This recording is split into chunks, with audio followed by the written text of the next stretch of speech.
fellow babies, and welcome to PubChat on the Shills, the show that always reminds you only put a sandwich in a cooler if it's really hot outside. Right, Doug? Oh, sweaty cheese sandwiches. Hey, you might like a toasted sandwich. Just leave it out. Just put it out the bonnet of your car. Yes, but a black car. Get a black car, and you could save a lot on cooking. Yeah, just put some frozen sausages in between some slices of bread, and by lunchtime they'll be cooked. Yeah, or you know what? Cover the hood or bonnet of your car in Teflon, and then you could go full on tailgating in a nice summer day, and you could have like steaks and eggs and the whole nine. You'd be great. There you go. Yeah. That's the answer to everything in the world right now is a Teflon bonnet. You could do a whole bloody damn well, teppanyaki, Japanese cooking, grill, burgers, kebabs, the whole lot. I love the idea. They're talking about putting solar panels on cars. No, we want grills. Yeah, what we need is ways to cook meat, right? Like, have you ever seen that thing? You can put it on the tailpipe of your car, and it folds open at the bottom, and it's meant to perfectly cook a hamburger. Now, it's not using the exhaust fumes; it's just using the heat. It's it's attached, and that's a real redneck way of making sure your roadkill is treated properly. Have you ever tried cooking using your engine block? Where you wrap up some sausages in a tin foil, put them on your engine block, and by the time you get to your destination, it tastes like engine oil. Because it's not sealed. We did it once, and it was just the most revolting thing you could ever have thought of doing. Yeah, I know, we did it too. They were barely cooked. But you couldn't do that with a Tesla. That's true. Unless you had a tinfoil bonnet or hood on a hot summer day. And you could literally park up to Walmart and be selling kebabs to people right off the hood of your car. I tell you, it's a second income if you really think about it. Yeah. And with all that grease running off your car, it won't rust. There you go, right? So many benefits. Oh, right? Yeah, you cook up 70 or 80 kebabs for people at a really inflated rate because, hey, it's on the hood of a Tesla. And then when you pull away, it'll all spread down the side of the car and into like the bearings and stuff. And you should last another 40 or 50,000 miles. All the flies and bugs stuck to it. Yeah. You park somewhere to just run in and get a six-pack. You come out and there's 3 dogs licking the side of your car. I don't know. Oh, I tell you what, we had this thing in Britain. I don't know if you're the same thing, but I mean, obviously, you know what a chip shop is. Talk to most Americans, they wouldn't know what say a chip shop. They have no clue what you're talking about. Right. But there was a period. I don't know if it's still happening now, where people were using old chip fat from chip shops and running diesel cars on it. Yeah. And so basically your car drove down the road and it smelled like a chip shop. Yeah, exactly. Yeah.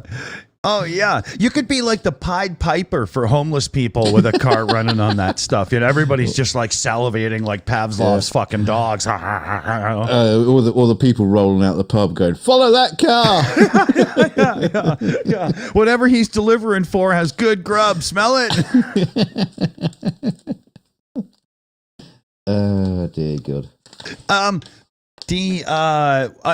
So old Top Gear episode where they had to do this job where they had little tiny mini bikes, little motorcycles that would fold up so that they could show up and pick up drunk people and then put their bike in the trunk of their car and drive them home in their own car from the pub. I remember that. Does that still happen? Like, is that a real thing? I have no idea. What the hell were they called? It was so funny, Yeah, but the thing was, it was probably just like 2 people doing that business. I don't think it was something that went countrywide. It was just like 2 people came up with this idea. They're probably having a roaring trade, but I don't think they've franchised it out. I've never seen it. I don't think it would work out for me to be one of the drivers because I would show up drunk on the bike and be no better off than anybody else. I can't drive that thing. Nice to meet you, though. I'm going to try this pub out. Yeah, I'll sit at the back. You drive. Yeah. Talking of bikes. This is another thing that's happening recently is in our modern world. Is what it's like? Have all these moped deliveries for food and whatever it is you call Uber Eats or whatever service you're going to be talking of. But we now have like in different places in towns where all these moped delivery guys all congregate. And I was talking to my son. It's like a flock of birds, always like meeting on a cliff top, all squawking and talking to each other, and then one goes and they all go. Look at them go! Aren't they beautiful? Yeah.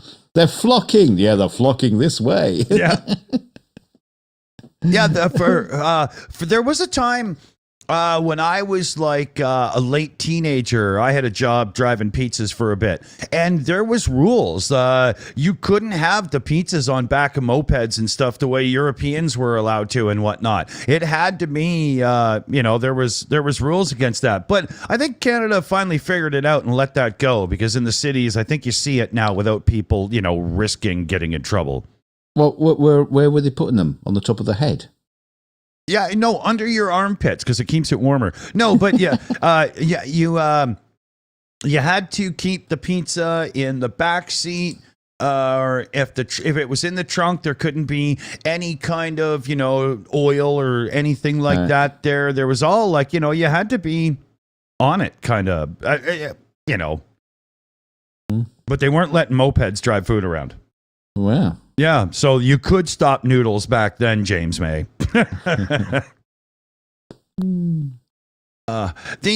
The idea of the sweaty cheese intro, though, I can't I like to leave cheese out a little bit and let it just slightly warm up because it does enhance the flavor some. Just like I'm a big fan of thin cheese because surface area equals flavor, right? But when it gets to the point where it starts to like sweat and stuff, that's just nasty. Yeah, don't like that. When it starts to curl up. I mean, you buy hunks of cheese, don't you? Because you get packets of cheese slices, okay?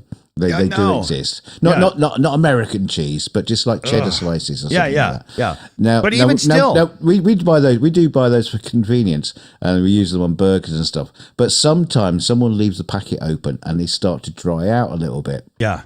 The question is, at what point do you throw it out? Do you still use it because it's just going to get melted on a burger? It'll just when it looks like discolored cork, that's when it's got to go. Yeah. when it changes 50% down the color spectrum, to a new green. Yeah, and I'm sorry, it's gone blue. But whoever you are out there, I don't care what you believe or don't believe, but cheese cannot be sprayed out of a can. That's not cheese. It's just disgusting.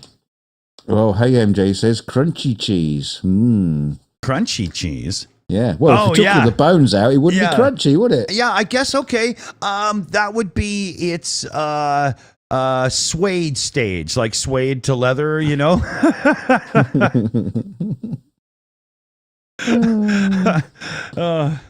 Yeah, cheese whiz. That's an odd one there. It's just this goopy crap in a jar. I vote no.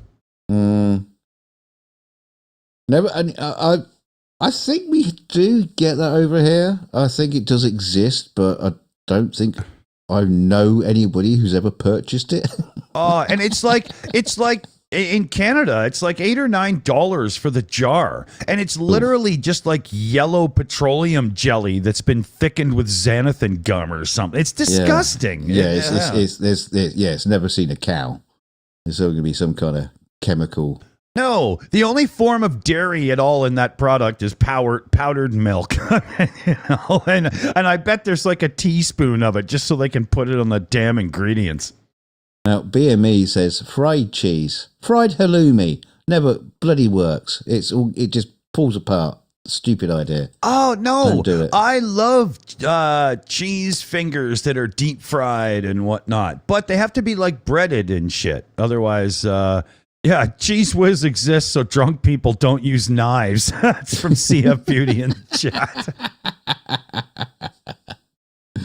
That's funny.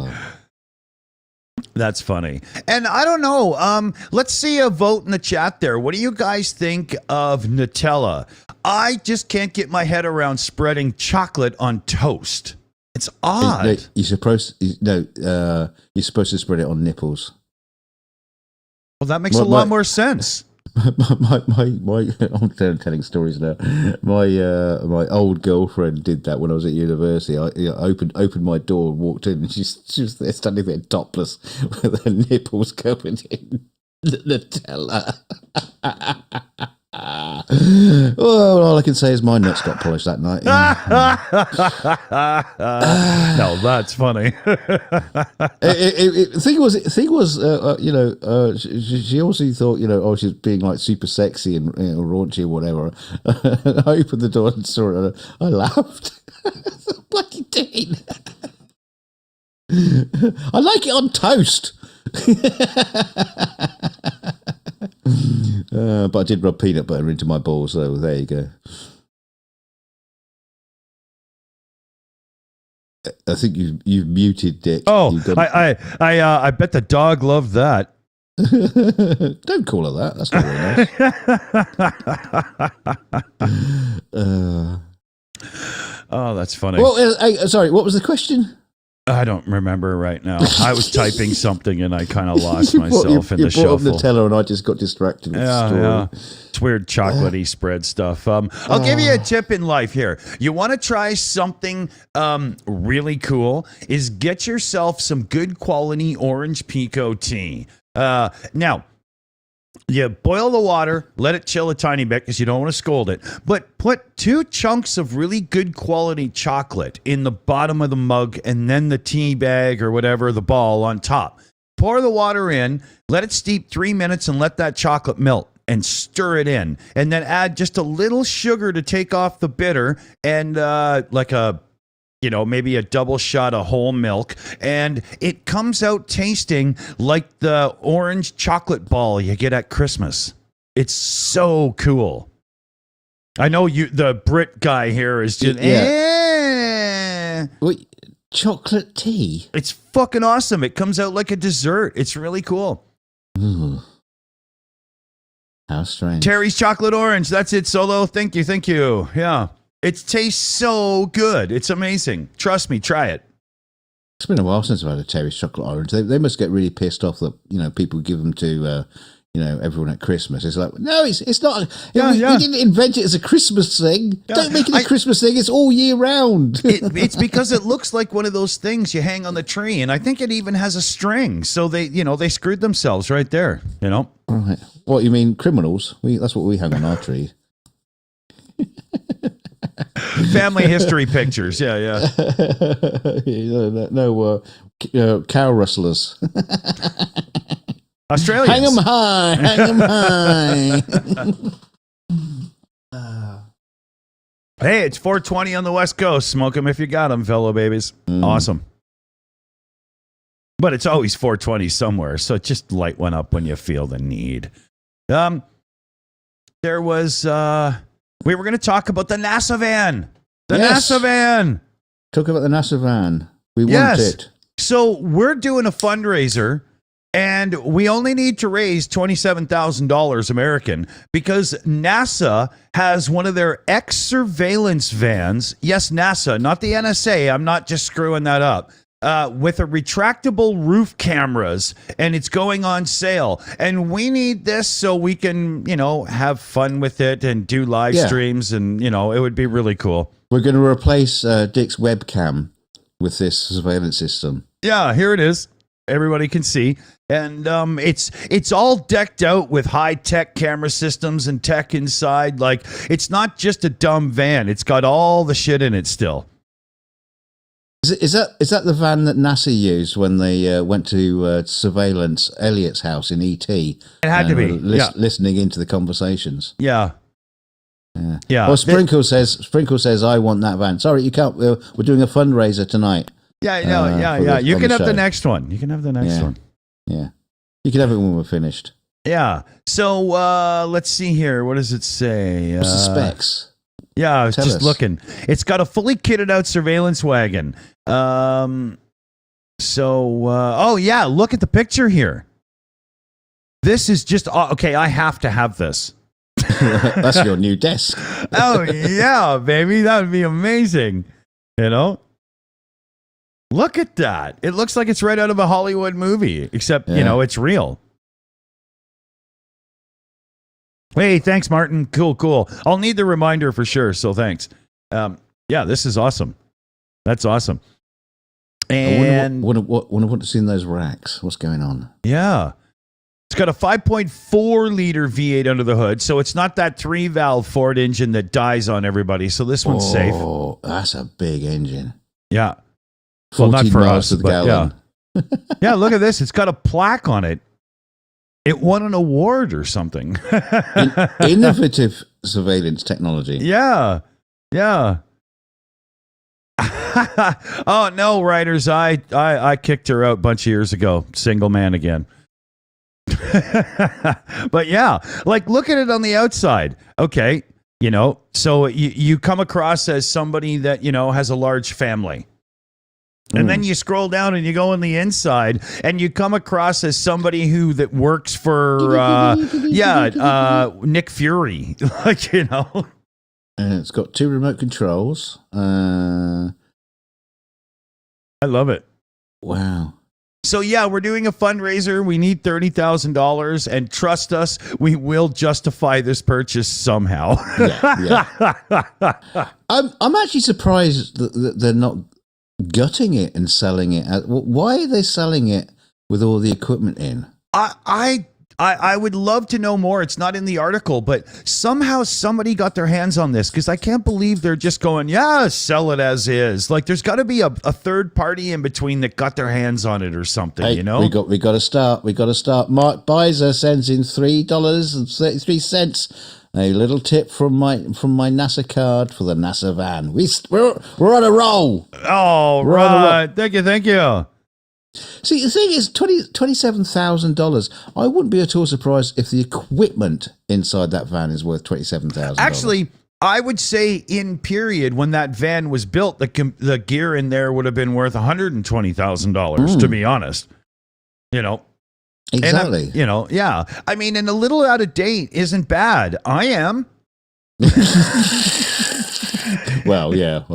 We both are. Yeah. Sorry, I forgot what I came in here for. I'm so old. But it would just be so cool to go through it and see what was like, you know, cutting edge back then and whatnot. Maybe slightly retrofit it and you could have it so it runs like a couple of outdoor projectors and you could use it to pull out a couple of telescopes and do like wicked on-site and astronomy streams and shit. Like I could think of all kinds of ways of justifying that purchase. I really could. No problem. Yeah, it'd be great if the roof slid back and the big telescope rose up out the middle of it. Yeah. Or like a laser. That way, you know, if people piss me off, I could just send out the van or a periscope. I want a periscope. Oh, yeah, like you see on the big submarines. You know, raise the periscope. Oh yeah. You turn your hat on backwards. Yeah, because nobody would notice that on the highway, right? You know? Mommy, why is that van having an erect penis on top? Well, you cover the van up so it just looks like the conning tower of a submarine. So you just see it plowing along the motorway. It's like, what? and you could be riding on the top, you know, with your full captain's outfit on, and that's what we're gonna do. I just had a thought. You know, going back to that NASA van again, I bet I know exactly who will buy that. It's somebody that supplies like props for movie shoots and stuff, because in its time period, that thing is a time capsule. Like it's awesome. Yeah, but it would be no good because the internals, all those prop ones you see, they're not actually in a van. Yeah, that's true. They're on a set to make it look like it's in a van. Yeah, because you'd never get the cut a camera in. hole. Yeah, you'd have to cut a hole in the side. Yeah, rip the left side off. Now rip the right side. Ah, there goes the van. Shit, get another one. By the way, we just got a super chat from Writer's Eye for $10. Says, I want a set of keys, lol. Well, agreed. Yeah, we'll send you a set of keys. The keys won't fit the van, but we'll send you some keys. Not a problem. Yeah. I've got a set of keys I will send you, and they are to a lock. I don't even know where it is anymore, but think of it. Water. So you can go back and unlock it when the bitch changes her mind.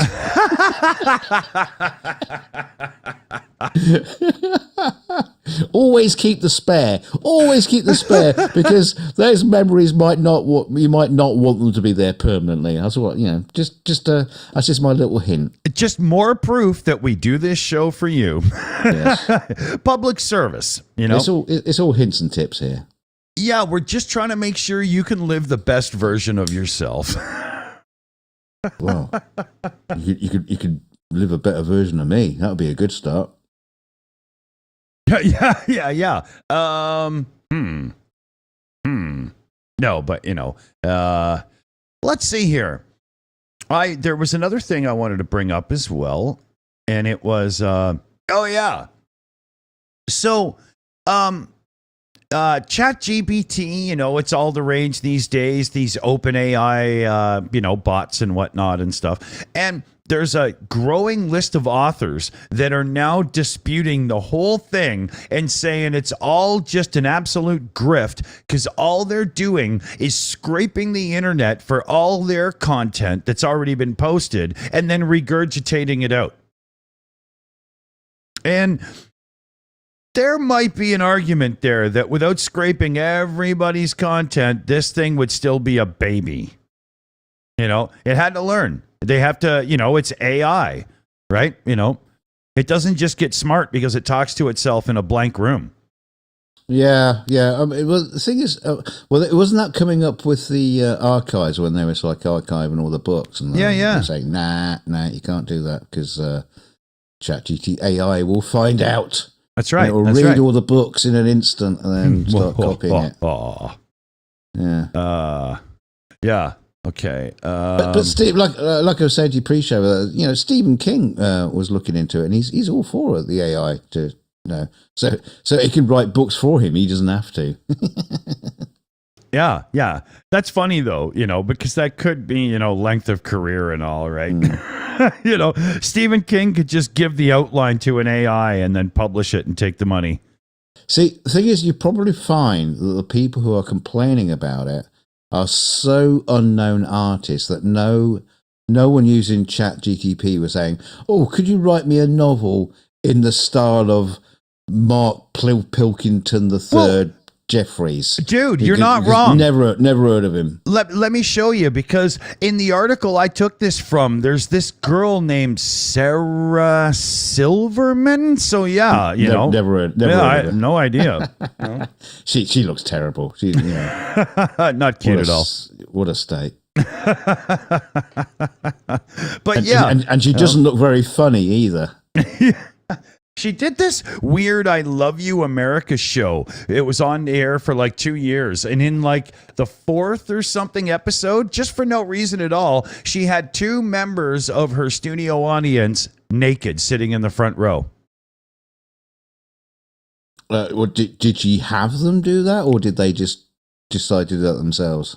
It's Sarah Silverman. I'm sure she arranged it. Like, that's just who she is, right? Did they have Nutella on their nipples? I didn't tune in to find out. I was a little I didn't think that one was for me. Maybe that was her rider for the green room. I want 2 naked people with Nutella on their nipples. Duncan Stewart says they walked in that way. Okay. Well, it makes sense that she would do that, because she really likes pushing buttons. I do like that side of her. But now, I don't believe they walked in that way. I reckon they they walked in wearing clothes because you can't get away with that in LA, and then took the clothes off. Yeah, they pulled the Spicoli when they walked into the fish and chips place and pulled their shirts off after they walked in, right? Or the burger joint, whatever, yeah.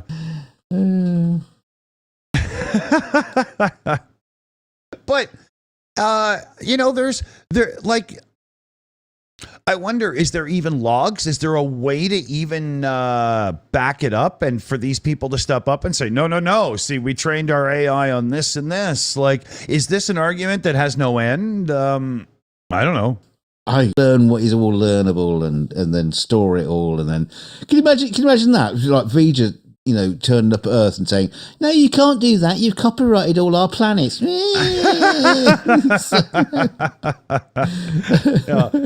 Okay, V'ger, you whiny bitch, shut up. Yeah, yeah. Oh. But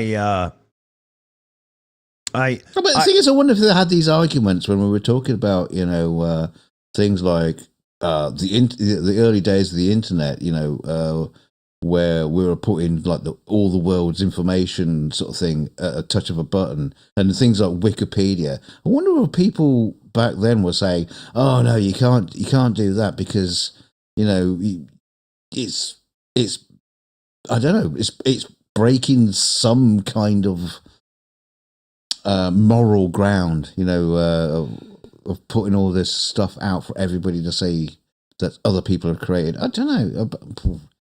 Don't think people cared back then. They're just like, yeah, bring it on. But now all of a sudden it's a problem because that magical word AI is being used. Yeah.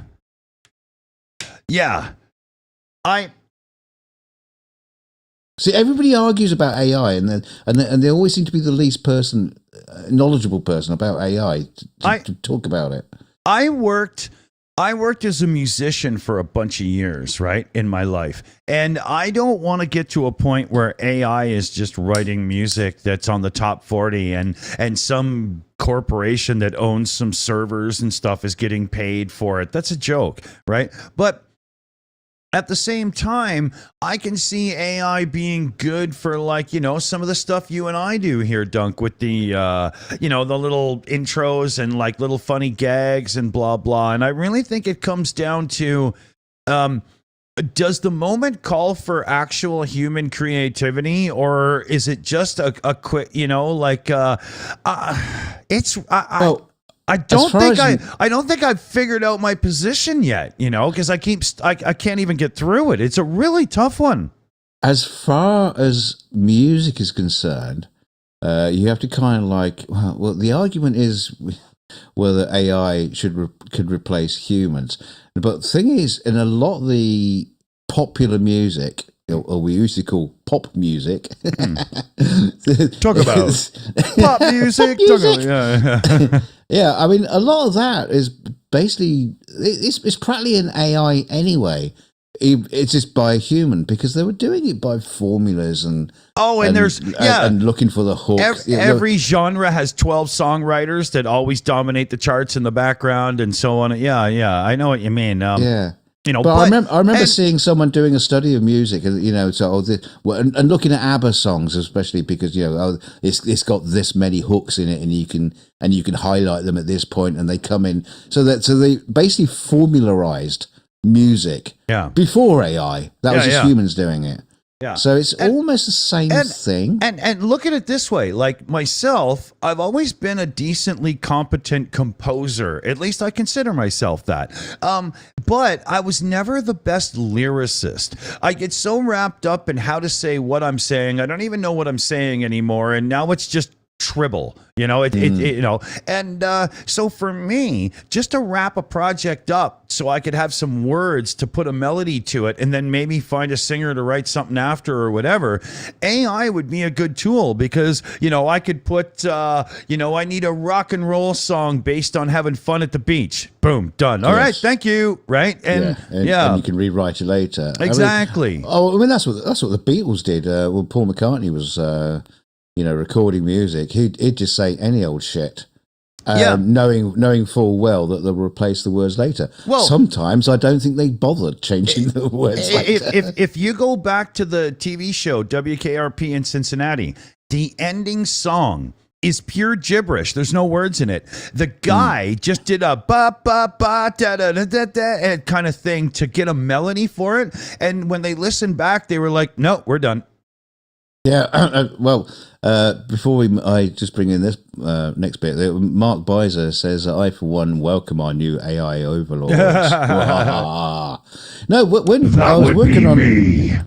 I was working on this kids TV show called Dream Street many moons ago, and we had the voice actor doing the main character, and they had like a little song for the start of it. Well, it was a piece of music, should I say, for the beginning of the show. There wasn't a song, but the voice actor who did that character just heard the song and just basically riffed it and go ba ba da ba da da da ba ba ba, just basically mimic the song, and they go, "Oh, that's just so fucking great." They ended up using it as the end credits.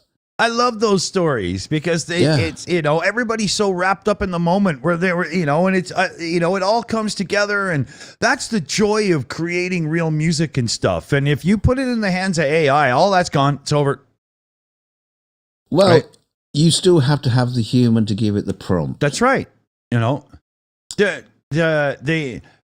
matter how good AI gets, it will really write some great pop songs, but it'll never write Bloody Well Right by Supertramp. It's just not going to happen. It won't. But it will fill in gaps. I mean, you still haven't started using Logic Pro yet. I can't wait. But yeah, I'm about to set it up this week. Because that's got an AI drummer on it, a sessions drummer on it, and you can choose your drummer, you choose your style, you choose the amount of syncopation. It's going to be helpful for me writing riffs and shit, especially for the channel, right? I can't wait. It is bloody amazing. I mean, but the thing is, well, it's like when my daughter was recording some tracks. We used it's like digital stuff to fill out the tracks. Yeah, and then a lot of the drumming stuff was like just re-recorded by an actual session musician. Yeah, exactly. Yeah, but I got a drum pad right there, right? Yeah, old Roland. That's where in the industry that's where the tools will be used. Mm-hmm. And if it's bloody good, you just stick with it. That's right. There's no reason to replace it. No. But a situation where you just say to AI, just create me a piece of music that's like this. I have tried some of these AI things. They're not great. And they're going to get better. But if you just need filler, yeah, it might do it. Yeah, and filler, like, if all we needed was, here, let me just get something ready here as an example. But maybe we're just going to do a quick stinger like this one.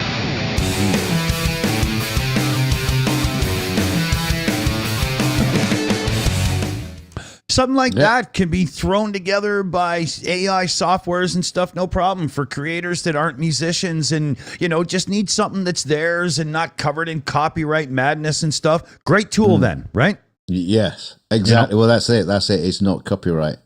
Although the the artist it's learned off of might argue that, but we're getting into that anyway, into like real life music. By the way, we'll say hello to David Worley in the chat. What are you doing so late, you little dirty little bugger? Yeah, I was just telling him we're using the same room if he's got time.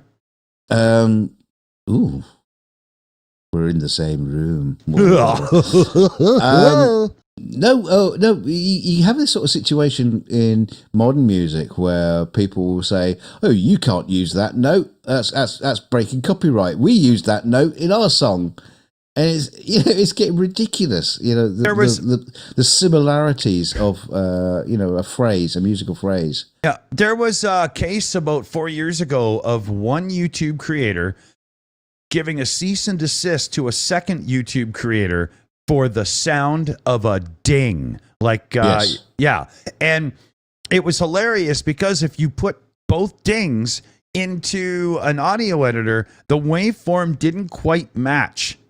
Mm-hmm. Except the whole thing still happened. It's a joke. It's the ring of a bell, man. Yeah, and so he actually went out and bought a physical dinger. Yeah, exactly. To do that.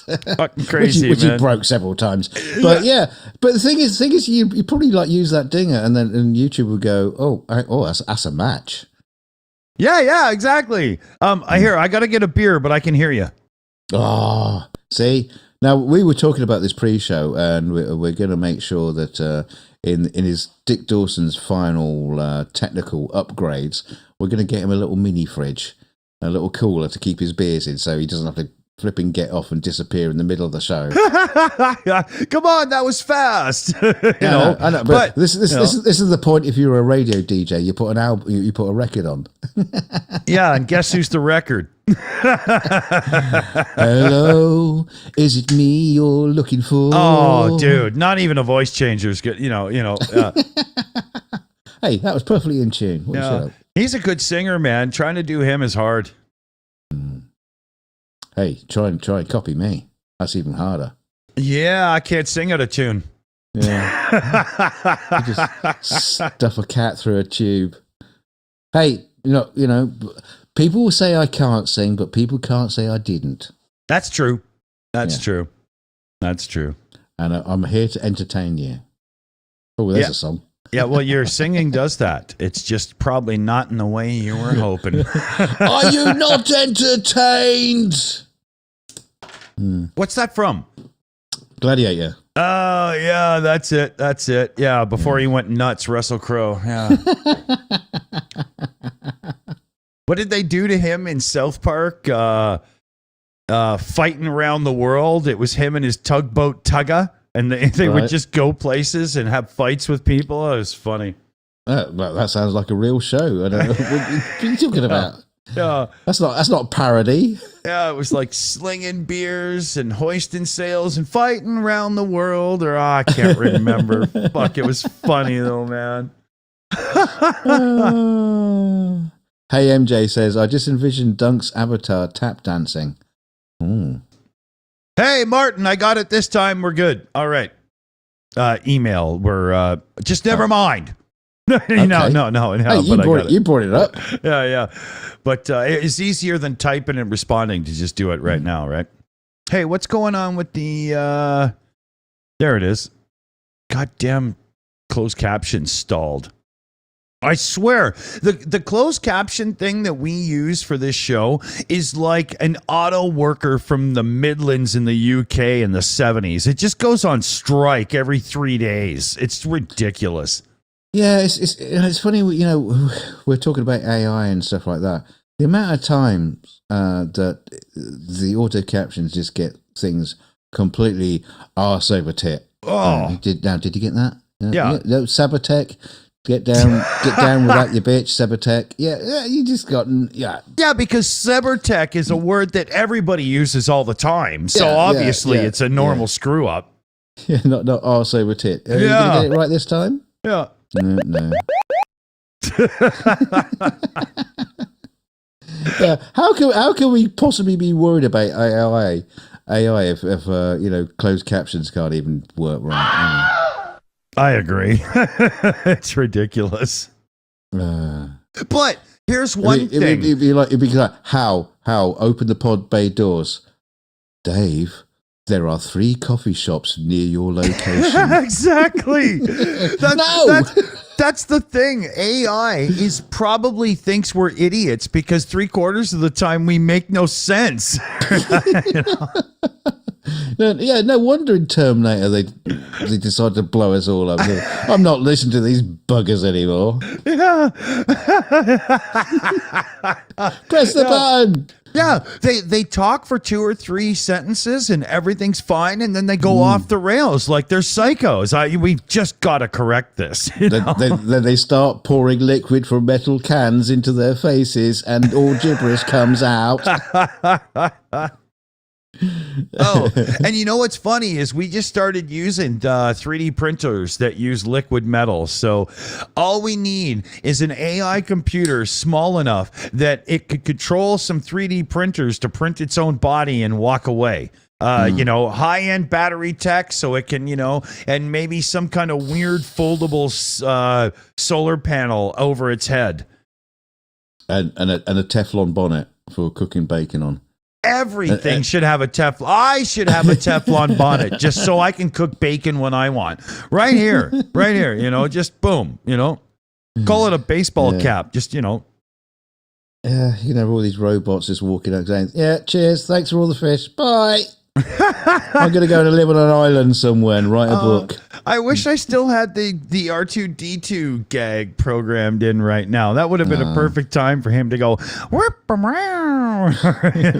All the, what was the other little bot you had? The flat earther. Oh, there was a Gary Wabinga bot. That's it. That was it. Yeah, no, he's gone too. Yeah. He always touches himself, so we had to get rid of him. Olden days. This is the exactly. So this is the new look, Shills, and then Dick brings up an old gag. Yeah. What's the oldest gag you got on the buttons there? Let's see, maybe because I'm an idiot. Happy? That's a pretty old one. Nobody's gonna know who that is. He's even got the flat Earth thing behind him, right? I kept it because I'm an idiot. Happy. It just works with after some people say certain things, even if you don't know who it is, right? But no, it works. Yeah. And then other than that, let me go into the full screen ones. It's all been updated. Have you still got the Will Smith? No, I took that out after he slapped Chris Rock because that was the last straw for me. I've never been a fan of Will Smith, but when you let your ego get that out of control, man, you need, seriously, no. Yeah, either that or join the Shills. There you go. Could you imagine? What we need an ego fight on this channel. No. Okay, here. That never happens. Oh, Garrett, just stop. Just stop. Oh, look. Yeah. Look, talking about egos. Hey, how's it going? Lee, you got some background noise. Let me put on your noise reducer and shit here. Hold on. It's Igor himself. Yeah. Why aren't you in bed? I wonder if I can do this real quick. I think I can. I should be able to just circle. There we go. Yeah. And hello. It must be a slow night on OnlyFans for him tonight. Yeah. Dave's bored. He's not making enough on OnlyFans. Hey, Dave. Got to speak, dude. There we go. Hey, but your circle isn't working. He's got no circle. Hold on. Yeah. There's something wrong. Hold on. Hey, look, we'll you and me, Dave, we'll just chat, while Dick sorts out the techie stuff. Yeah. What you been up to, mister? Hold on. Nobody can hear him yet. Hold on. Oh, God's sake. Yeah. That's when your microphone kicks in and they will hear you say that. Although does it come up on the hold on, the text or the closed captions? It's still not coming in. What the fuck? Why not?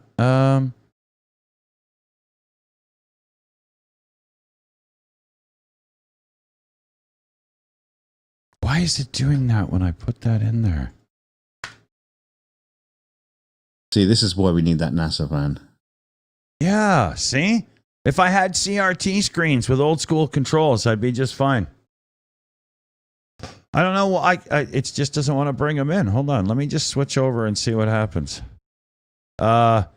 Dave, do you exist? No, you don't yet. Shit. Okay. What the fuck?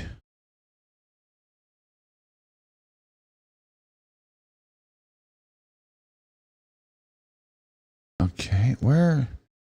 Stop swearing, you fucker. Yeah, hold on. So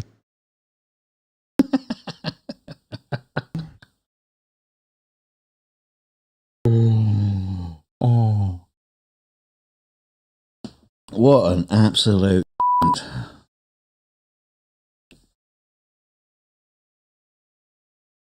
okay, let's see what happens now. Say something now, dude. Words and stuff. There we go. Can I be heard? Am I coming up Now you're in up. people's ears? Hello, you're back. I'm We're inside good. your face. Is Dave coming in your ears now, everybody in the chat? Squirt, squirt, love, love. But yeah, we're good. We're good. Hurrah! Oh, okay. Marvelous. I'm going to stay on mute now for the whole thing. Yeah. So what twisted and degrading shit have you been up to today, dude? Oh, sorry, I meant it. Sorry. Oh, yeah. No, yeah. There's basically my weekends are just football coaching for my own team, which is really cool because I go down as low as 18 months, and so they're just barely like falling over, and it's hilarious. And yeah, they're really sweet. And there was basically the only, if we're gonna chat shit, it is a shill show, I suppose. So this parent has complained, right? Bearing in mind that we've gone from taking over in February with about 28 kids, and it's now got to maybe 70 kids now. So it's pretty good growth. It's clearly we're doing something right. That's a huge team. He's basically come forward and said he wants to leave for whatever reason. That's fine, but he agreed to the terms and conditions, which he clicked. This is the South Park episode that they did, remember, when they did the Apple iTunes agreement? Yeah. Send type had. Right. Yeah. So basically he clicked the agreement, didn't read it, and he had to give a month's notice for the class because there's waiting list, and there is an actual waiting list. I can check on my phone. He says, there's no waiting list. And it's like, yes, there's a waiting list. Anyway, so he's now ended up getting me involved. He's written a review on Google. Okay.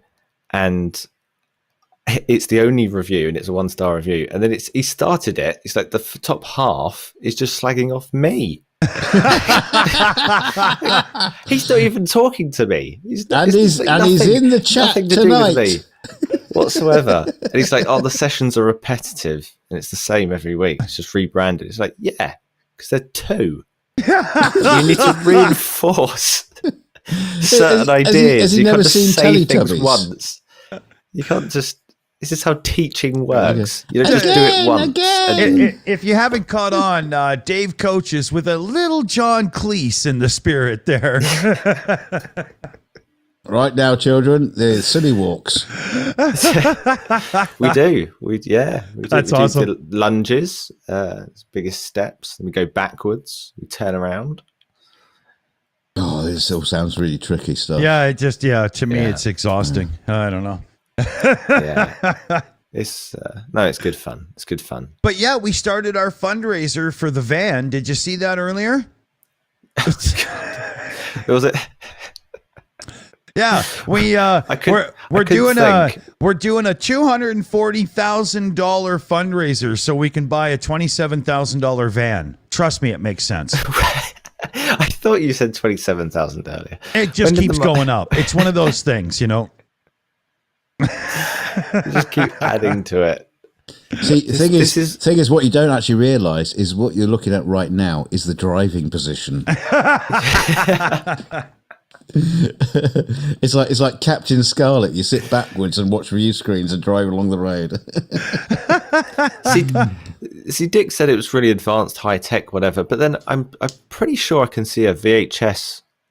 Oh yeah, no, it was really high tech and shit in like 2007 or whatever. At this point, it's a relic, but it's just awesome. I wanted just for the VHS. I still have a copy of Back to the Future, don't you know? Mm. You know, maybe they'll bring that back. You know how they're bringing back cassettes, and they're like, "Hey, vinyl's great." Well, I have a record player, and my son and I collect vinyl, but only things that should be played on vinyl, like old 60s and 70s records that are meant to have a high dynamic range and everything. Otherwise, why would you buy like a modern compressed all to hell album on vinyl? It doesn't even make sense. You know, it's I've got only them under the table. Bear with me. yeah, it's only to be done properly, right? All right, let's go through them. Okay. Huh. I did recently, it was a little while ago, but I did score an amazing copy of the Beatles, the White Album for like $8 at the thrift store. Real clean, totally. Yeah, the Stones BME for sure, you know. This Or Classic Who. album. Yeah, there you go. It's lovely in Norwegian. You know. Yeah, talking of vinyl, yeah, I've got my dad's collection of albums, or some of them anyway. My brother nicked his very, very old copy of German marching music, which I was really annoyed about because that was very, very cool. From what era? yeah.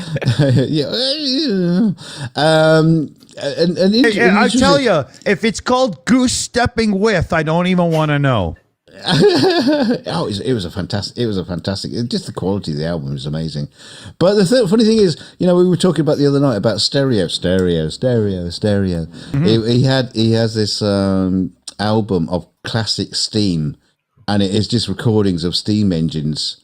Cool. You know, coming into the station and leaving again. You know, off in the distance, you can just hear them come. Oh, he's like that Instagrammer. That really weird kid that's like must be in his early 20s, and no, might be a bit older. And he's just like going around trains and stuff. He's just being a bit sort of just geeking out. Who is this guy? chat, help.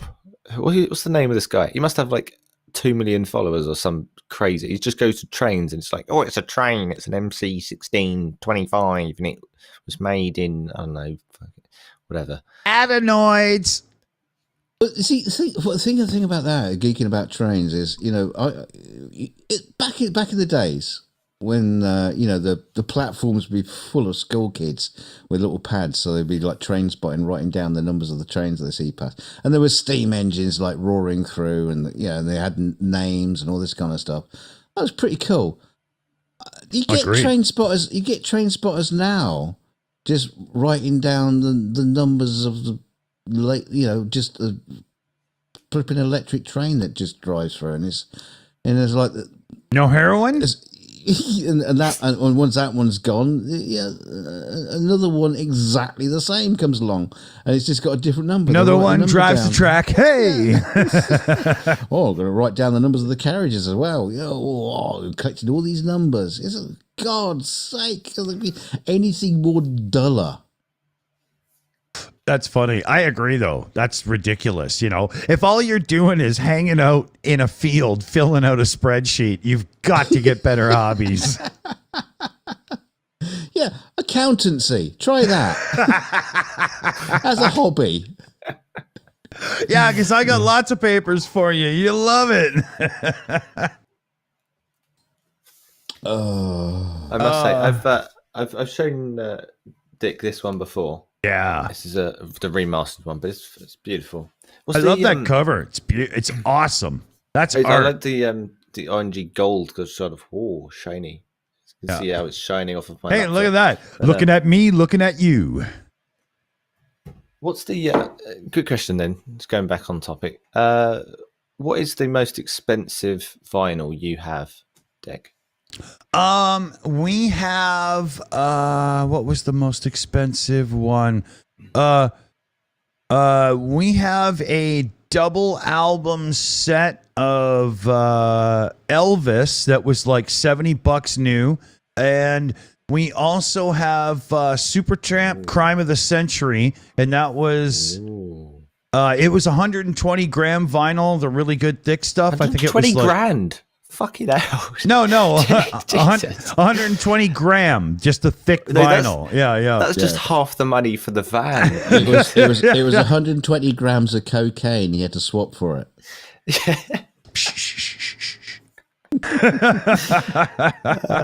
Dear. Yeah, no. Let's not give anybody the wrong idea. Have you got an expensive one, Dave? Is it the Pinky and Perky album? It is. It's not the Pinky and Perky. I got a good Morecambe and Wise one.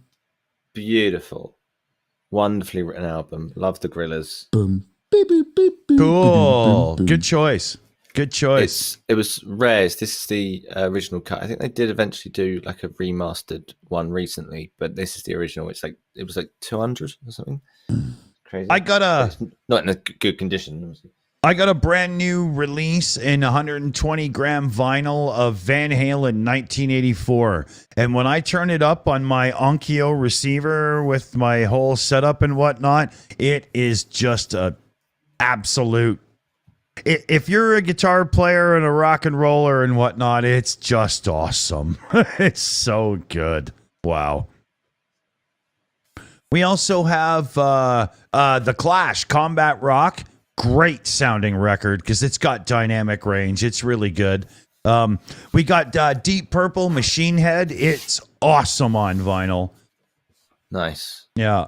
I was going to get... sorry? So, hey, we are the same person. I was going to get the Eagles, Hotel California, because it's a really good record. Like on vinyl, it's got expression, it's got depth and everything. But... what's his name? The singer there, Don Henley, is an absolute blocking copyright jerk. Yeah, he hates you. Yeah, so I don't want to give him money. So I have a FLAC recording of that record, and I play it because I downloaded it for free, asshole.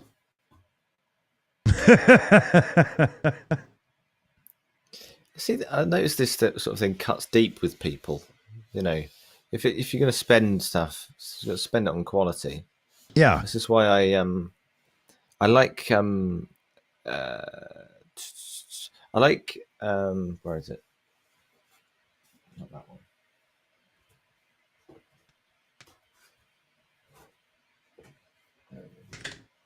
we should say. Oh, sorry. Go ahead. No, go for it if you need to. Well, we should say rest in peace, Jimmy Buffett. He passed away today. And he was a cool storytelling, kind of folky rock and roll guy, and I thought he was cool. So that sucks. Yeah. I like a good buffet. But yeah, Dave, go ahead. Show the next one there. Sorry, yeah, I was don't mean to cut out the memorandum or whatever the word is. No, this one, because it's not one that people particularly recognize. The reason I'm holding it up is the Chemical Brothers. Yeah, it's so like it's thick and it's like a proper. Oh, you can feel it, you can touch it. Oh. It's sensory, you know. It's not just it's just like a bit of vinyl. No, it's like it makes my tinkle all tickly. Pretty. Obviously, I know you like them, Dick. Yeah, they've got their 10th album coming out Friday. Oh, cool! I had no idea. Block Rock and Beats helped me win a silver medal at a car audio competition when I was sponsored by Rockford Fosgate for a time, and I did some car audio stuff. It was really cool. It was I used Block Rock and Beats. I used this god-awful song by this horrible band called La Trim, and it was a song called The Cars That Go Boom, but it really did make them go boom. Is that backwards for you? No, it's not. There we go. Yeah. Track 1. It's an awesome song. Excuse me. As soon as I heard that tune, I was like, wow, who are these guys? I was just all over them. I thought to me, they're very much like Daft Punk, where you can tell they're true songwriters and Definitely. composers, not just people playing with samplers going, woohoo, you know? They do gorgeous artwork. It's Oh, lovely. yeah. I like that too. This one's it's got so many good tracks on this one. Not that anyone would particularly care. We've lost I zoomed you in 1,000 as you viewers, took but- it away. Here, put it back up. Oh, this one. Yeah, there you go. It's lovely. And they they do. I don't know what's on the inside of this one. I've got a few up over there as well. Cool. I'd get up and grab mine, but they're like, you know, upstairs and stuff. It's an effort. I'm not doing that. Hey, PJ. So where the hell do we take this now? I will say I have a tale coming up for the next like pub chat we do about the people I bought my new monitor arm from. I got one of those things behind the screens now, and instead of the 3 thrift store screens I used to have that were just jerry-rigged together, I now have 2 27-inch 144p screens, or 1440p screens. That's it. And I had an issue with one of the arms.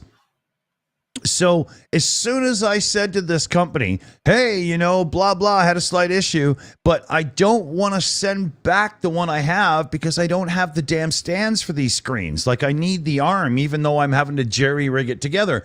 Why don't you just give me a replacement one of the 2 arms so I can sort it out and be good? And they sent me a whole brand new thing. And they said, don't worry about sending the other one back. You know, we'll eat it. It's fine. Here's a whole new one. And then that way, you know, you got parts for later if you need and stuff. Because I had tried to fix it just to make it work. And it's pretty close. But so far, they've been awesome about it. Great service. And I really hope to report that it's worth the money because it was a fantastic deal, too. And it's really good. It's awesome. I'll say this. Having a monitor arm behind the screens instead of the stands is so amazing for one simple reason. Not because it looks cool or anything. I mean, it's behind the screens. It's usually against your wall and stuff. Who cares? But because there's no stands for the monitors on your desk, you have all this freedom under the screens to put your things and stuff. And oh, it's awesome. And this one ended up costing me about $70 Canadian. So if I can report it's worth it and good, I'll let you know. It's coming up soon. You know, I hope. Because oh my God, it's awesome. It changes everything. Because I got a lot of things, right? I got buttons and I got more buttons and I got dials and stuff and a keyboard and a mouse. And I got a little graphics tablet thingy there for cutting people out for thumbnails. And I got near field studio monitor reference speakers. Like Dick, what's the name of the company that do the monitor arm? I'm not saying until the new one shows up and it doesn't have the flaw. And then I'll bring them up and stuff. So tonight's sponsor is Dick Dawson for such and such and such a company that you will find out later. Yeah.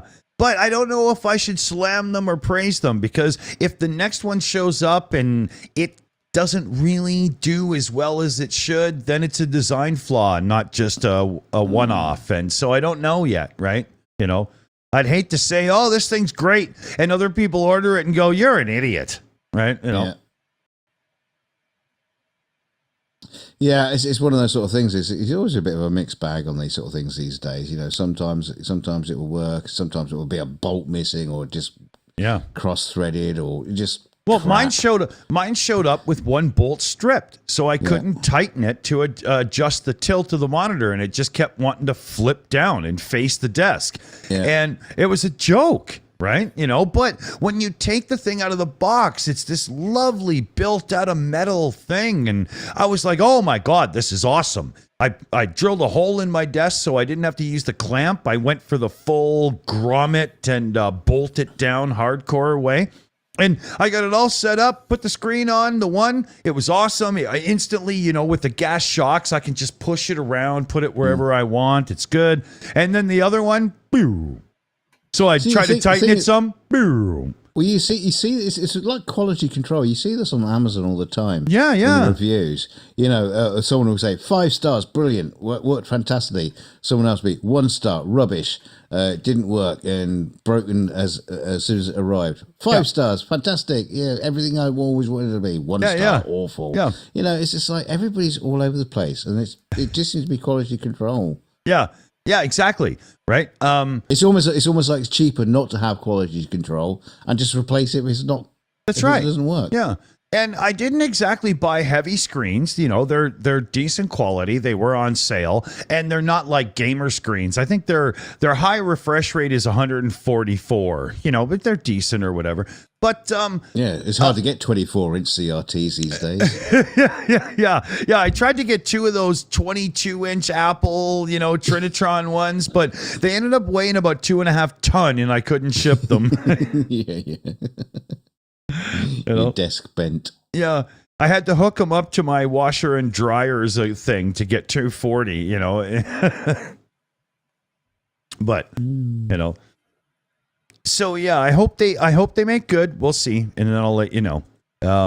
We will have a little PubChat gathering coming up where we talk about a few things that are gear related a bit, like microphone selection and why, and audio gear, cheap solutions you can use if you want to start live streaming and whatnot, and Well, don't tell everybody else how to do it.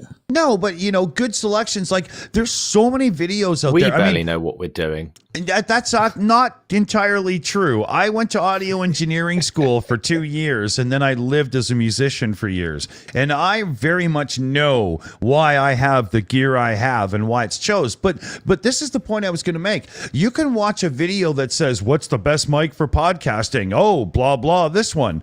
That's horseshit, because it's not taking into account, do you have an echoey room? Do you want the mic to be close to you like mine, or further away from you like Dave? Do you have problems with like background noise that you need to filter out? Or do you have an enclosed environment where you can work with different, because different mics work in different ways. And all of those videos lead people to the dumbest decisions. It's ridiculous. It drives me nuts. And I think a lot of it's just propagated from one YouTuber to another. One learns off the other and goes, okay, now I know, so I'll make that same video. Right? Yeah. It just doesn't work. There's a lot of that. Yeah. Listing equipment in the description. Yeah. With my Amazon affiliated store. Yeah. I tried that. On my channel for a bit. Nobody ever clicked on it. Yeah, same here, though, right? Because the interesting thing about the Amazon affiliate thing is even if they don't buy anything, but they click your affiliate link, and I'm not too sure how long it is. It's like a time limit, like 24 hours or something. If they buy anything from Amazon that it wasn't even in your link, you will get rewarded. Wow. Yeah. So like say, and you get different amounts of money for depending on different things. So if your affiliate link is, buy this box of screws for £1.99, and they click on the link to have a look at the box of screws, but don't buy it. But then they go and buy a camera for $1,500. Right. You get like 2% of it. There was There was a good question from Shayna Caldwell in the chat there, one of our mods as well. Do any of you have a studio? Are you all in regular rooms? What I have is this little section that's supposed to be the dining room in my townhouse. But it's just my son and I living here, and we eat in the living room and whatnot, right? So I've turned it into my area, and it works really well because it is mostly enclosed, and I have ventilation on either side. So I can like seal myself off and have a cigarette in here, and it doesn't affect the house or anything. It's my little spot. It works really great. But because it's small, I have to go with a dynamic microphone because you can hear the room if I go with a condenser more. And if you want to know more on that, let us know. And we could do maybe, we are building a new Discord server. I don't have my original Discord account back yet. I'm not sure if I'll get it or not, but we are making a new to everybody and so on coming soon. And maybe what we'll do is if any of the members and Patreons and stuff want to get together and have a little learning session talking about podcasting and recording and, recording music and audio or, whatever, we could do that. And we also have Dunk that could maybe host a chat about some video stuff. He's only won an Emmy Award as a visual effects artist, right? Yeah. It's true, though. You got one. I can do a tutorial on talking shit for 2 hours. Oh yeah, you're brilliant at that. Trust me. See, so talking about studios, I used to have a studio. I'm just sitting in the front room of the house at the minute. I used to have a studio. It was all like fully black wrapped. We had black curtains around it all. It was called Ickle Pickle Studios. It was just a shed down the bottom of the garden. In the same place I used to build guitars. I love it. It sounds very In the Night Garden. Yeah. Okay, so I have to refill one more time. I'm going to leave it to Dave and Dunk. Hey, we're the 3 Ds. It's kind of eerie, so I'm definitely going to leave you two to figure it out. Give me 30 seconds. Yeah, I noticed in the circles, Dave, I think you should bring this up because we're not in alphabetical order. You should be in the first circle. True. I know. And I should be down the bottom. Dick should be on the right. Yeah. I didn't want to say anything from my country mansion here. It's disgraceful, this kind of lack of, away from all the little people. Sorry, am I saying this out loud? little people? You mean midgets? Yeah. You can't say that anymore. Well, that's a proper term now, isn't it? Because people are actually saying little people instead of dwarfs. It's like how you can just use the word queer now, and it used to be offensive. Oh yes. There was like an old 1930s like TV show on one of these one of the channels I watch on the telly, and it was a Department of Queer Encounters or of queer activities. It's like what? Oh, it's so queer. Yeah, brilliant. I just love all that. It doesn't mean the same now, and we're not allowed to say it anymore. But yeah. Who was Fanny Craddock? She was a cook. A campaigner or a cook? No, she was a cook. Yeah. Right. Yeah. What you talking about, Willis? And a position.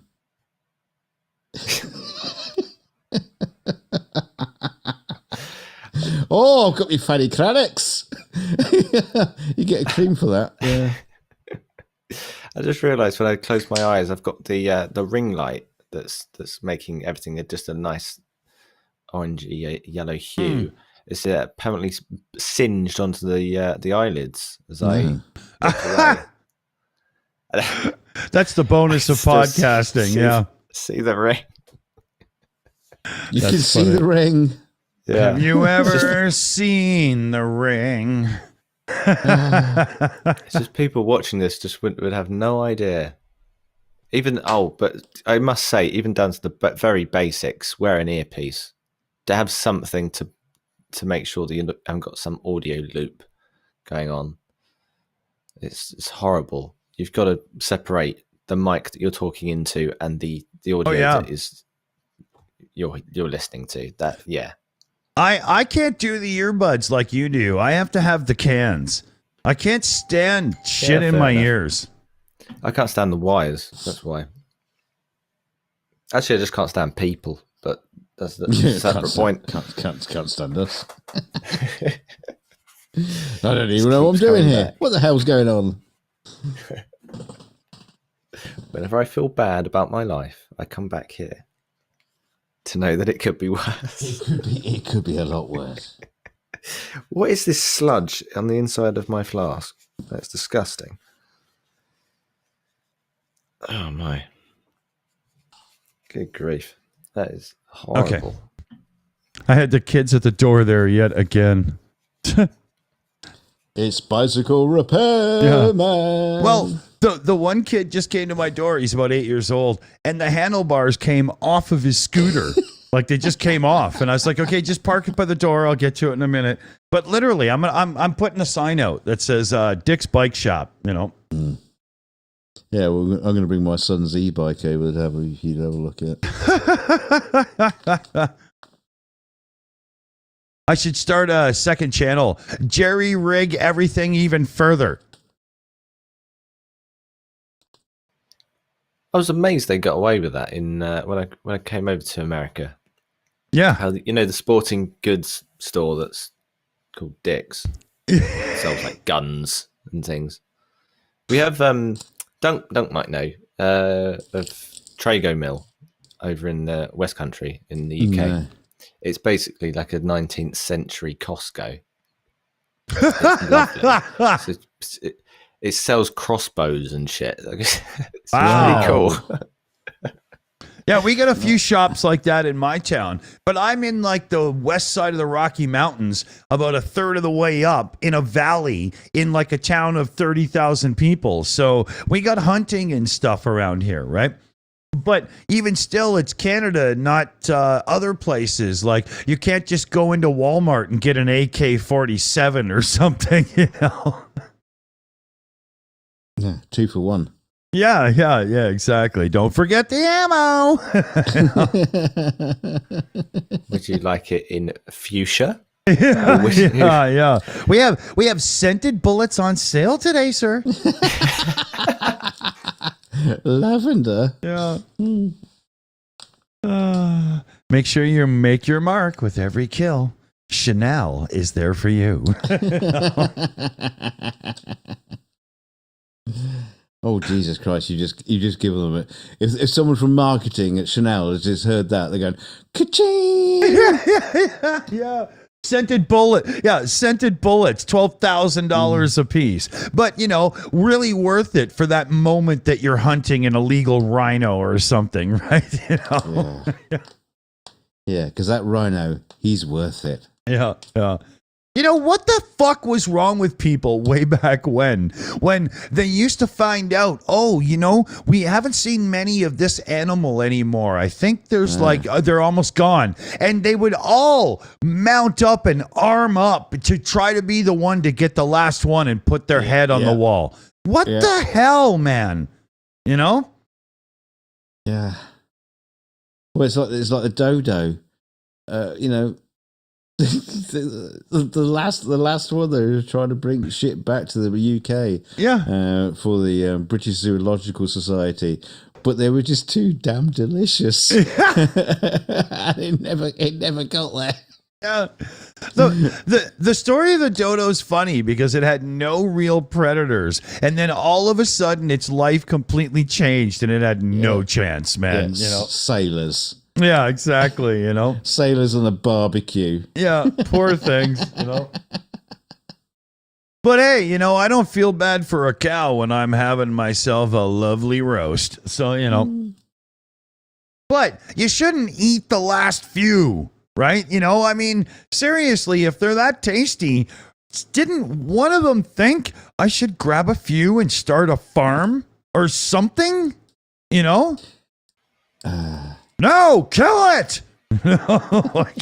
See, I've completely gone off beef for the roast. I think it's just maybe it's just the beef that we're getting. It's too gristly and too bleh. I just prefer like gammon or lamb. Not a gammon. You know what I mean? Like a pork. Lamb is Sorry, more chicken. Lamb is more rare in Canada. Our grocery store shelves have a tiny section of lamb compared to like beef and pork and chicken. And as such, it costs more and it sucks. Oh yeah, I completely forgot. My sister got venison for the first time. She had just like little strips of it in Chinese, whatever she was doing. Yeah, it's expensive. Probably expensive. It's quite expensive. You can get it in Tesco. Actually, we've got it running around in the field, I should say. Yeah, you just buy that crossbow next time you're back up there. Oh, we got a super chatty thingy, Dickie. Yeah, Yvonne Way sent in $20 million because we do need $45 million for the NASA van. And she said, for the NASA van. So we're about halfway to building our NASA van rocket that will take us to the new planet that we will name Shillstopia. So we're getting there. It's really good. What is it? Isn't it flat earthers always going on? NASA gets 5 million a day. Yeah, it's only 27,000. Jesus Christ, just give it to us. What is the NASA budget? Not as big as ours now, I tell you. 0.01% of the. Yeah, because it's absolutely fuck all. Richard says, can we take our stash with us? Everybody will be encouraged to bring their stash on the Shills bus rocket to go to Shillstopia.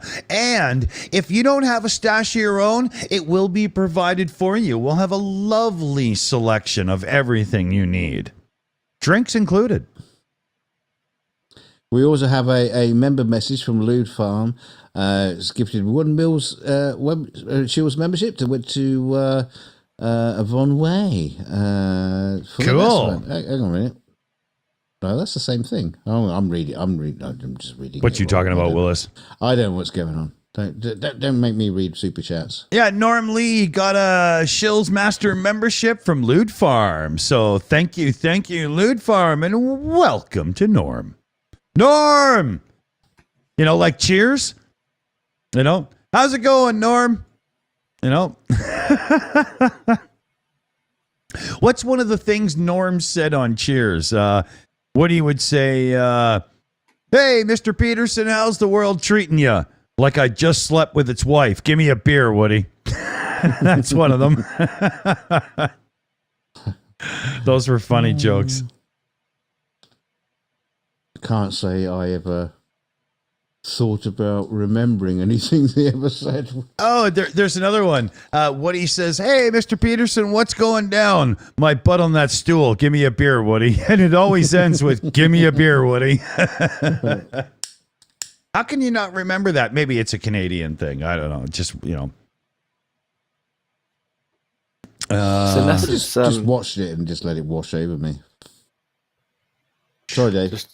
That's all right. Just NASA's budget for 2022 was something like 24 billion, I think, if I'm finding the correct numbers, which is about 10 times less than the people who just bought Newcastle United.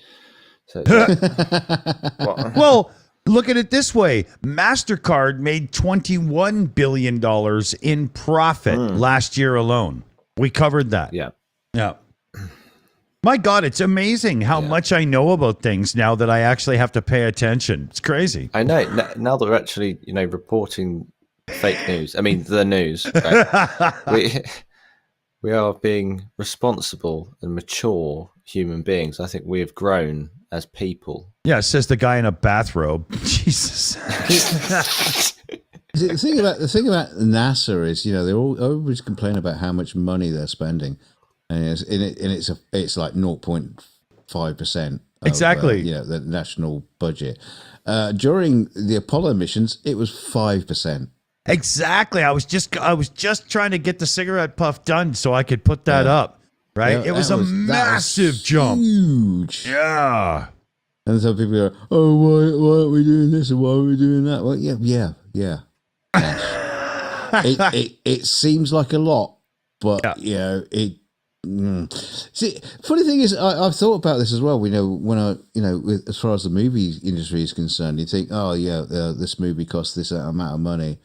All you got to do is hire a couple of people, for a year, for not an extortionate amount of money, and you go, Jesus Christ, that cuts into the budget a lot. And you can see why these movies can just cost so much money. But you to extend that further to somewhere like NASA, which is a huge organization, a huge number of employees, buildings, structures, and just And I wonder what the budget is just for cleaners. yeah, but aside from everybody who works at NASA, there's also contracts to Boeing and McDonnell Douglas and all these other people, right? Like, they're the buggers that are soaking up the money, probably. Yeah, right.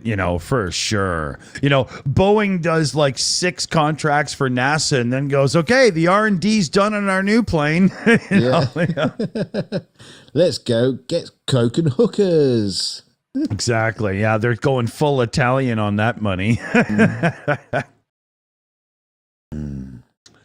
But I love the space exploration. I have said a few times that I think sometimes we're spending a little much, but I mean that globally. Like, if you were to take NASA and the Indian space program and the EU space program and so on and so forth and do a little bit more collaboration, we could accomplish a lot more with the same budget. There is good collaboration in Mars. You got rovers, landers, orbiters, and the whole bit, and everybody's working together. That's pretty cool, right? But I do, and it's obviously the orcs that are screwing this up for everybody with their whole BRICS thing and blah, blah, just putting divisions in the world. Never a good thing. Well, the thing is, it's always the way, as soon as you start talking about money, you start bringing up like the military budget and you think, Jesus Christ. Yeah. That amount of money is being spent on defense. And it's just like, if everybody just started being nice to each other, then we wouldn't have to bloody spend that kind of cash. It's insane. Yeah. But yeah, Can I quickly? Go, Dave. Sorry. It's just in the live chat. I didn't realize. I'm randomly scrolling through. Teresa, thank you for supporting Dave Worley and ordering his book. Thank you. That's really nice of you. Awesome. Yeah. Cool. It's on, just wait for AI to just go to Chat GTP and say, write me a book in the style of Dave Worley. No way, no and AI. Go, who the fuck's that? And make it free. No AI could replace our Dave. Not even close. No way. Screw that. I'm not having it. Funny. That would be funny. What's your book about? And don't say 300 pages. Fallacies. No, fantastic fallacies. Yeah. The book series. Oh, what big penises? Big fallacies. Massive fallacies. Just pictures. Just pictures of just yours. Back of a maths book. It's a deep dive into a certain area of OnlyFans. It's amazing what you can do with a photocopy when nobody's looking.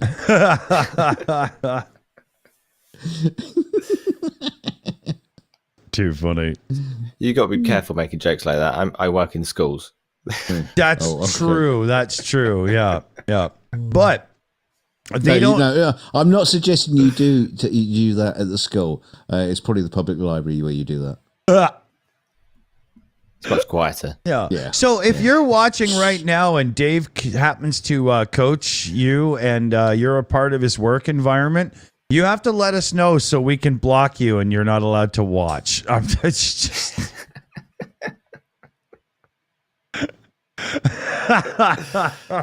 I mean, for the love of God, he's in a bathrobe now. It's already inappropriate. This is just a hoodie. I'm just kidding. I know. I know. It's but in the circle, it kind of looks like I can get away with the joke when I'm saying it, right? Yeah. All good. I think going back to something you said earlier, I genuinely forgot how far away I can be from this microphone. Closer is better. It thickens up. It thickens up. So this is right next to it. No, that's a little too much now. Yeah, so this is that's too far. That's too far now. Far away. Yeah. How about there? That's it. There you go.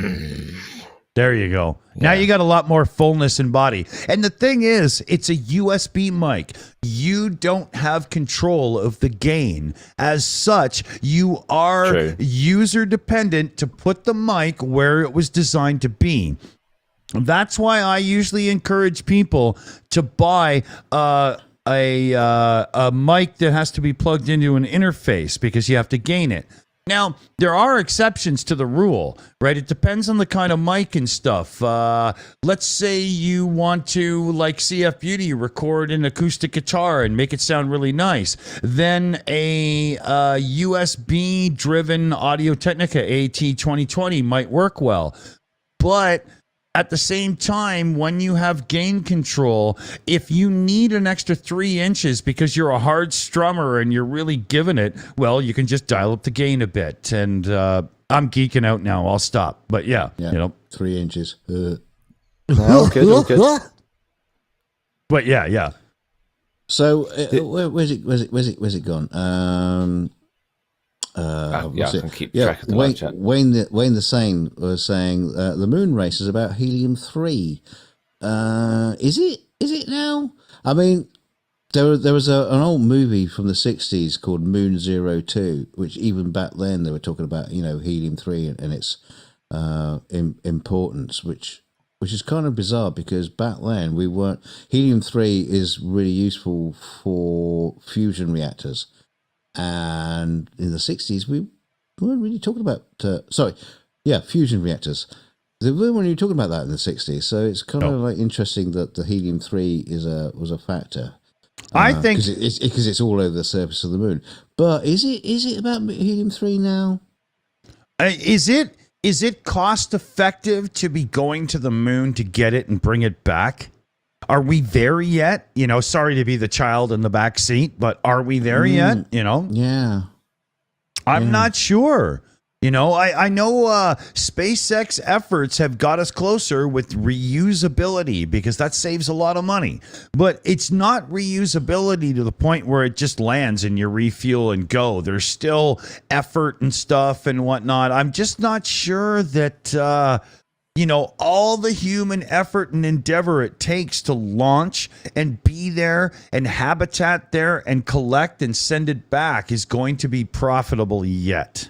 Sending stuff back from the moon is a lot easier than launching. True enough, but you got to be able to refuel there. So first you have to have habitat. You got to make fuel. Like this is a huge endeavor, right? Well, that's why they're looking for the water. Yeah.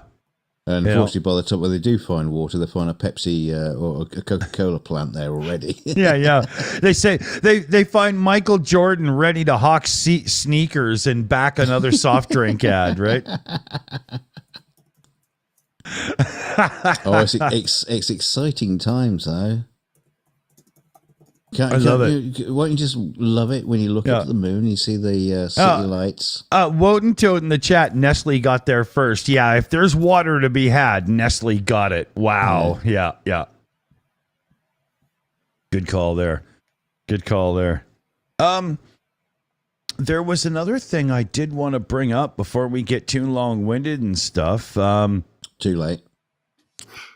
Well, yeah. But we got enough people hanging on. We can, play along for a bit more. No, here. I mean it's too late because we've already been long-winded. Oh yeah. You're probably right there.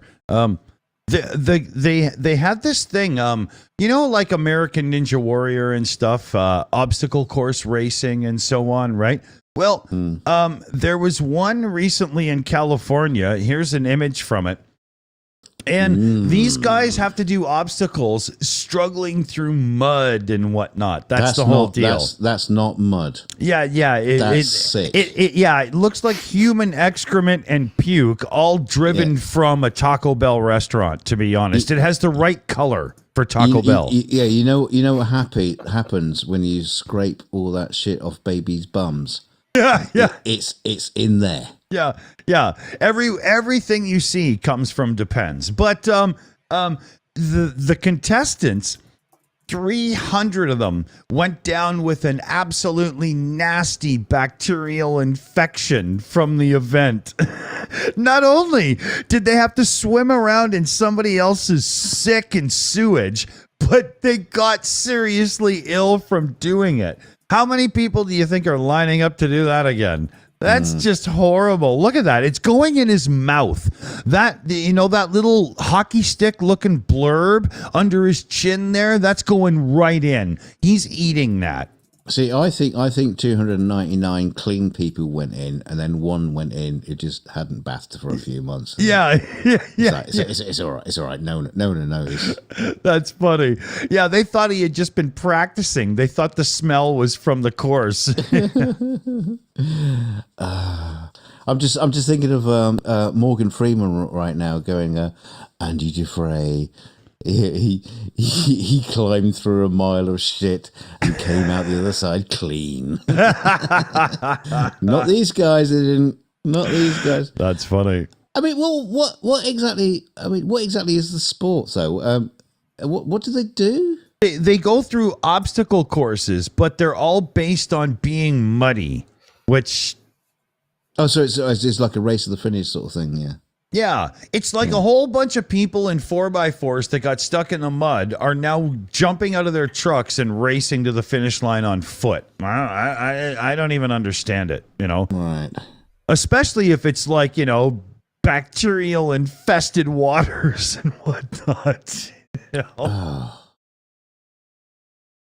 It is kind of revolting. Yeah, you know, that's. I mean, like you say, that doesn't even look like mud. I mean, I know what mud looks like. That doesn't look like mud. That just looks like sewage. Yeah, it looks like you know, the after effects of prisoners that have eaten pea soup for a year and a half. It's just we're taking a diversion on the course this year. We're just going to use this farm cesspit. Yeah. They they literally just uncapped a septic tank and said, okay, then crawl through there. You know. Yeah, and the organizer going, exactly. Yeah. You know. Yeah, the guy who thought up the event probably did it because he liked one of the competitors' wives or something, right? You know. It's awful, but yeah, that's nasty. I do believe that if you have to get severely nasty and muddy in a pit full of other people's nasty and muddy, maybe you just have a think about changing your hobbies. You know, models. You know, there's painting, music. yeah, you can go to the public swimming pool and swim through the water that other people have pissed in. Yeah, there you go. Swim in the yellow water. You know, I was about to take it in the complete opposite direction and say my mate paints those little miniatures for little like board game nights and things. I thought we were talking about little people again. just paints little people portraits. Stop talking about the audience; they can still hear us. God, now that was a double joke. Yeah, he spends ages on it. He's like, "Oh no, sorry, I can't hang out." He actually did this once, where he said on a Friday he couldn't hang out with us because he had something going on the Sunday. Right? It doesn't make any fucking sense. Why does... That's like saying, I'm sorry, there's no way I can go camping in August because in December I'm having Christmas. Yeah, pretty much. We ripped the shit out of him for it. No, he was going to some car show. He does up because he's not a midget, but he's just small. He's smaller than all of us. He's like 5 foot. And he won't admit it. And he drives a Mini as well, like a classic Mini. What do you mean he won't admit and does it up. Does he know how measurements work? Sorry, carry on, Dave. Do you know how people work? Yeah. You're 5 foot. No, I'm not. Yeah. So imagine this small guy driving in a classic Mini that he's done up and looks amazing. But when he's in it, it looks like a 6'2" person in a Dodge Charger, right? Exactly. That's funny because everybody makes a Mini look small except for somebody that's 5 foot tall. They make it look like a regular sedan. You know? Yeah. Sorry, Dave. Dick was very rude. Please carry on with your story. Oh, come on. it It's had true, ended. Yeah, that was the end of the story about my friend that we call Minnie as well. though. Oh, that's... Yeah, You can get away He's with called better Minnie, trying jokes. with Minnie. You can get away with better jokes with people in the UK without being offensive. You try that over here and oh my God, you're in shit. It's not going to happen. The thing is, small people are normally called things like lofty. Really? See, it's another good one. Did you? Yeah, I don't suppose. as in tall, Dick. That's what it means over here. Is it? Yeah, if you're yeah. lofty, you're tall. Yeah. So always people call them, or you have a huge person, they're called tiny. Yeah, we do that one too. But we, more often than not these days, I think just nail it on the nose. I'm just looking at the time here. We're closing in on 2 hours. We got about 10 minutes here. I do have to sign off before it hits 6 Pacific because I do have to jump back into adult mode and make some supper and whatnot. And, do all that parenting goodness that happens. That's fine. Yeah. Do the thing. Yeah. Yeah. Well, we've got a thing planned for tonight. We're going to have a movie from one of his favorite actors that's from Mexico. So we're going to have like fajitas tonight and we'll watch his movie. And he loves that kind of thing. Mr. Spock in the chat says dwarf tossing. That's a different subject altogether. That's funny.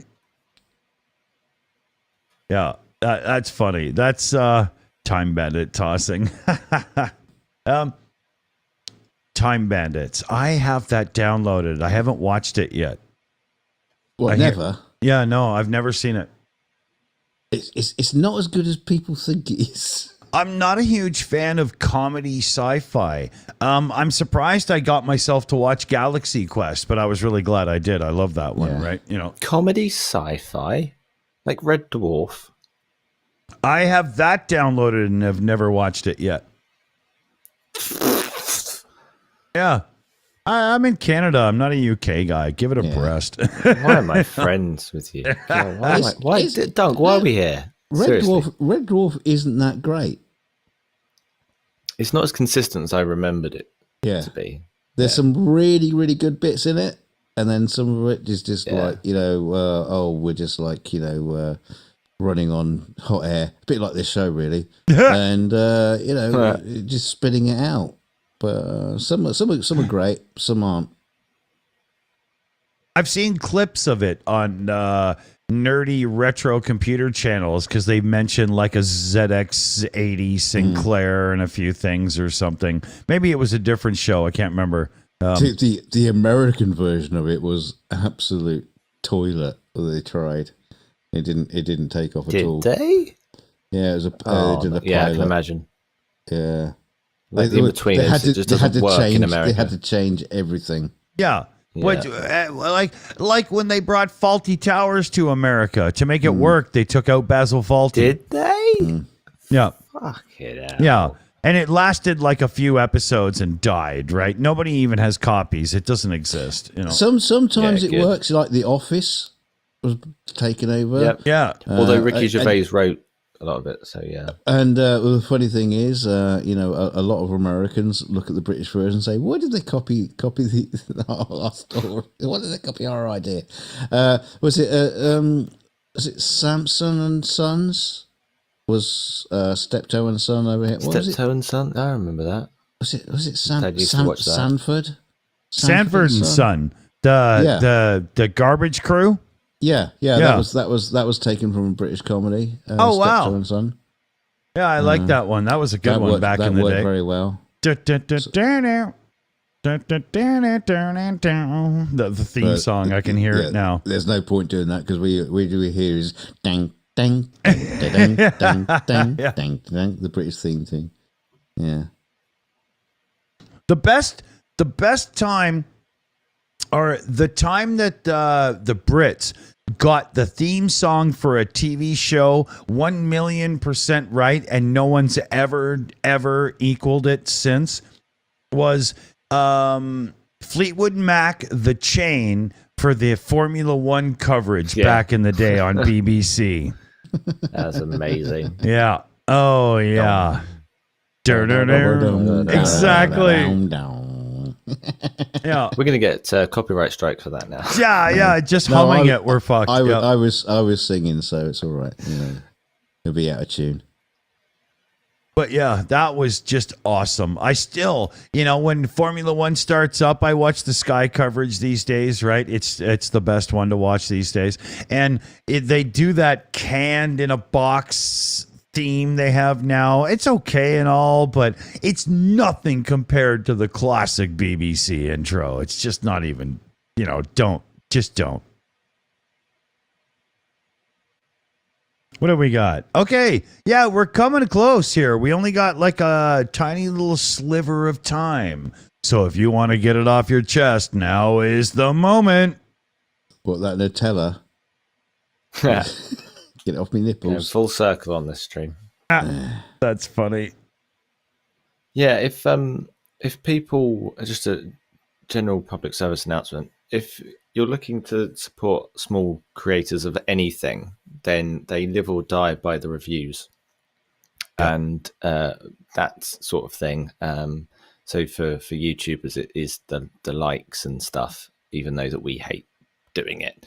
Or if it's a business like I was saying earlier, or my books, or whatever it may be, those Amazon reviews just really sort of cement it, because people just don't know whether to trust you because you're fucking nobody and you don't have 1,000 million reviews. And obviously it starts with one and then you get another, and then as soon as you get like 30, 40 that I've now got for the book, and people like, oh, it's just, I can trust it now. Other people have bought it and they like it, so it's like, so I really appreciate it. Yeah. Anybody who can, just spend that minute just to try and say, hey, this really helped me. I like this. And even the people who slag you off and are like, this book just keeps, pissing off Christians. It's like, yeah, it probably does. Yeah. That was the fucking point. Love it. But it's okay, because we hope to piss off the Muslims too. Oh yeah. There's a bit in it just slagging off the Quran. I mean, in the end, you've got to piss everybody off equally, because that way the world is fair, right? Not the Scientologists, though, because they'll come at you with the heavy men. Oh, or some stupid electronic box that is actually an ohm meter. That's what it is. The patent for his L. Ron Hubbard design is on the internet, and if you look it up, it is an ohm meter, and all it does is measure the resistance of the human body. That's all it does. Now, before we end up, and we will be closing at any minute now, but you were talking, you brought it up the other night on the 42 show. And you were talking about, the whole right to repair. Lewis Rossman has put a video out, and he says, Scientology, right to repair. I give up. I saw that. It's so funny, because he's like, no, I'm not even touching this.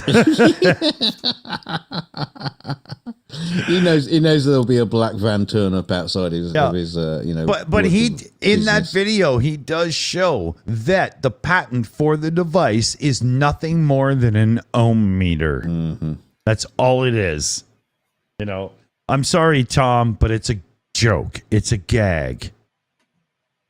Oh, dear. Yeah. So, I think we're ready to hit a button. What do you say? Good nights, good nights. Hello, good nights. Good nights.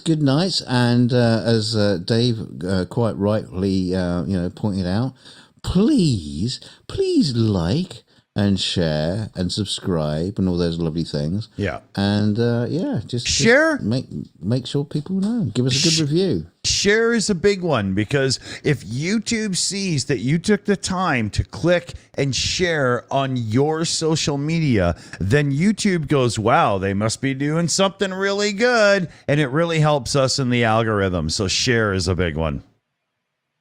And on Absolutely. On that note, let's say a big thanks to CF Beauty. And let's see here. We got Catalin, Shayna Caldwell, BME, Tona, and the rest of the mod team. Have I forgotten anything else? Or I think Can I go boom boom? Boom boom. You can go boomtown. Oh, now I'm fucking losing it. Jesus Christ. Won't you take me to Boomtown?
It's over.